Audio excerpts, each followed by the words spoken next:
Well, you ain't there yet, so you ain't getting stopped. You ain't went nowhere yet.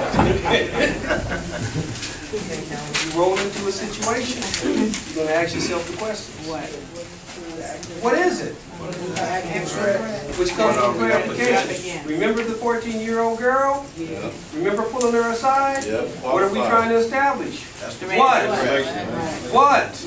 I'm trying to get my answers. What? You want to isolate her, so that way she's not a threat.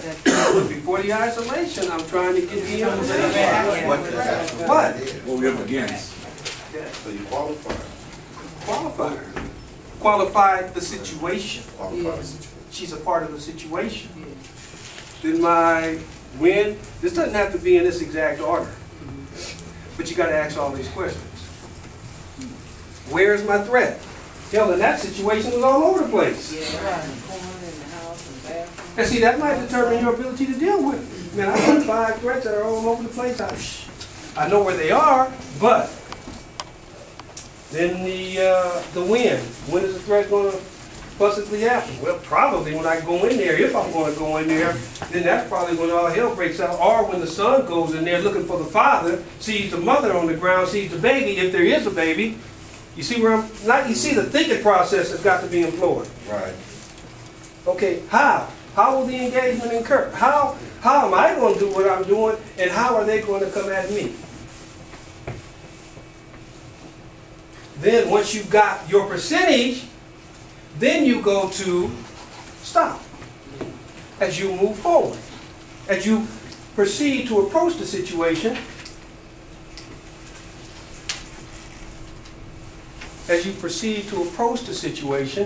you go through this. You go through your stop formula, which flips back to your emergency priority. Damn, Aquil, this kind of a system to this stuff. Does it make sense? Yeah. Okay. Any questions?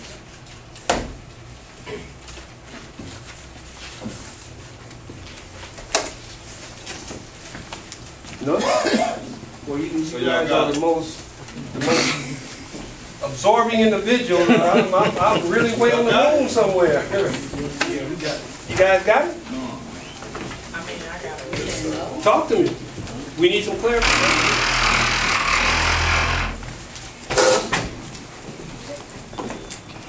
Come on, people. This is only day 1. Right, this gentleman said he don't got it. Come on, brother. Well, if you don't got it, talk to me. What do you don't got? What do we need clarity on? Talk to me.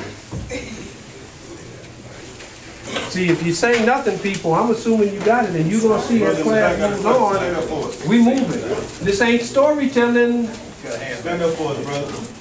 What actual situation has the team been in that you can relate to us? An example to show how that, an example that is a live situation that the team has actually been involved in with your work, with your Numerous. Thousands, but it's not important right now. The situation's not important. What's important is you learn the concept. Because if you go out in the street right now, you got a concept to start with. You got a concept to utilize. I told you when you leave here, you're going to have tools after every class that you can put in place. I want you to start analytically tearing down how you would look at something. So now when you roll up out of here and you're in the street, start tearing those situations down. You see somebody on the corner arguing. You see a car pulling up to another car. You see some homies in the park. Start tearing down what you would actually do based on the knowledge that you've acquired in this first day. That's where I want you at. Questions? Brother Terrell. Just for the record, all of us in these black coats, we practitioners. We done did a lot of stuff throughout the community. So if you think it's we just stand around here in coats and just, we don't. We do this for real. And if you want to know something personal from either one of us, step to us. We open for that. You know what I'm saying? Because we do a lot of different stuff on a daily. You know what I'm saying? For real. This is not we just up in here feel good session. We do this on a daily. So not taking offense to that, but just to clarify that, brother, a lot of us do different things, different days. You know what I'm saying? So it's a lot of different scenarios that we done been through.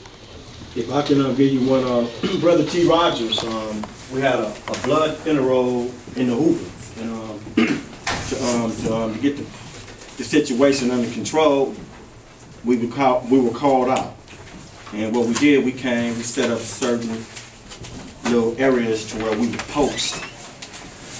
So pretty much, like he said, through the years, we've been having situations to where, we're gonna be called. You might be called. That's why we write down our numbers and everything on these papers. That's important.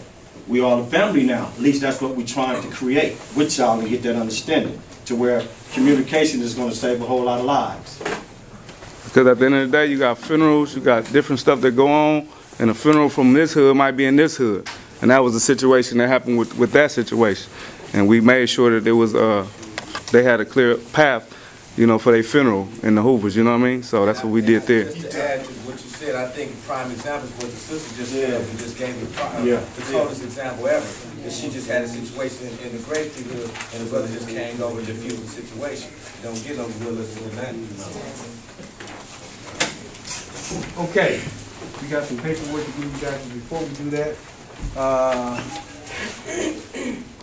where we gonna go? Just break them up into 4 squads. Okay. Really easy to do. Let's look at. Stay where you are. If we go 3 down, we just need to break 1, 2.